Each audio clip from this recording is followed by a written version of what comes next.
स्वागत है। 2025 का चुनाव है सर, क्या लगता है कि फिर से नीतीश कुमार जी बिहार के मुख्यमंत्री बन पाएंगे? सबसे पहले तो मैं आपके चैनल को धन्यवाद देता हूं, आप जैसे पत्रकार को आभार व्यक्त करता हूं इस रूप में कि आपने 2025 से संबंधित चुनाव के संदर्भ में बात रखे हैं।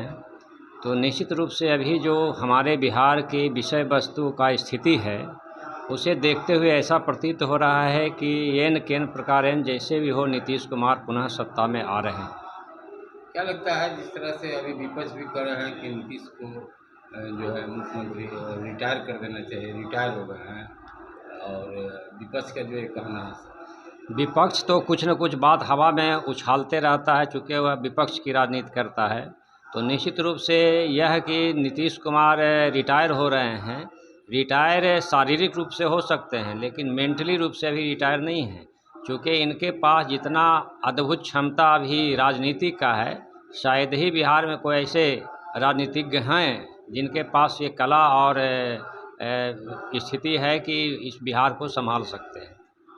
चिराग पासवान जो है कि वो कह रहे हैं 243 सीट पर चुनाव लड़ेंगे और गठबंधन में है। क्या लगता है एनडीए में कुछ ठीक ठाक नहीं नजर आ रहा है?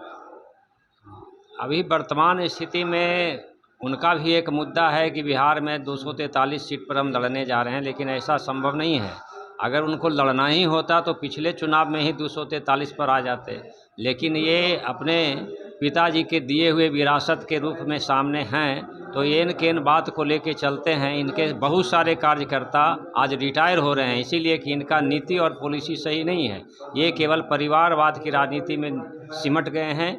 सामाजिक परिप्रेक्ष्य में ये अपने समाज को भी नहीं देखना चाहते हैं। यह भले है कि समाज के वोट को लेकर के अपने जो इनके परिवार के लोग हैं उनको स्थापित कर रहे हैं, यही इनकी आज राजनीति है जो इनके समाज के हर कोई जान चुका है।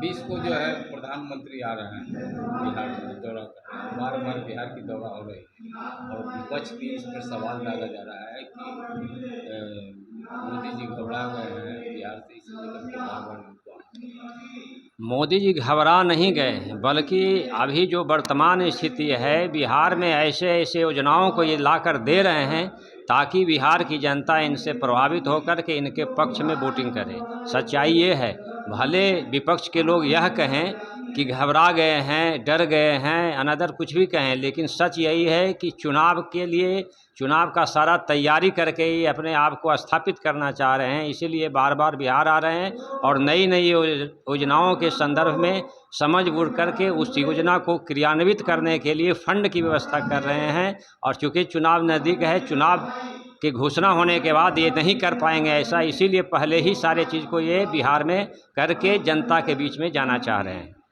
क्या देखा जाए तो सर, जिस तरह से मुख्यमंत्री का चेहरा नीतीश कुमार जी है अभी फिलहाल, चुनाव के बाद क्या यही रहेंगे या बीजेपी इस दौरान कोई षड्यंत्र करेगी?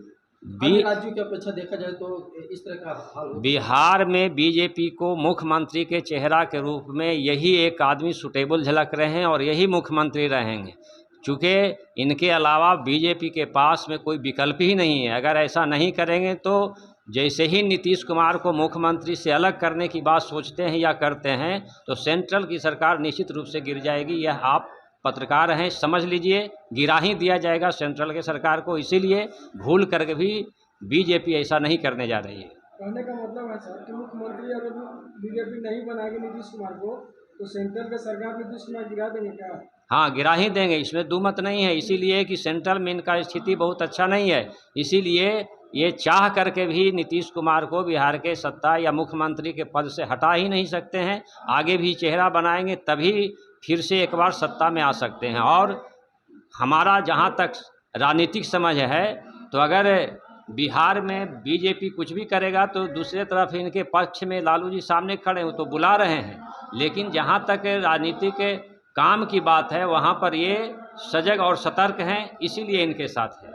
सर, आप कह रहे हैं कि अगर यहाँ पर जिस तरह से नीतीश कुमार के साथ खेला होता है तो सेंट्रल में सरकार गिराने के लिए इतना इनके पास सीट नहीं है, तो आप कैसे कर सकते हैं, कैसे दावा कर सकते हैं कि सेंट्रल में सरकार? इनके पास सीट नहीं है, इनके लोग समर्थक हैं, जो इनके समर्थक लोग हैं इनके पक्ष में आ जाएंगे और राजनीति में तो यही सब खेल चलते रहता है, जो पक्ष में आए सरकार गिरा दिए, पक्ष में आ गए तो सत्ता में आ गए, यही सब खेल चल रहा है। क्या सर आप खुलासा कर सकते हैं कौन समर्थन में है?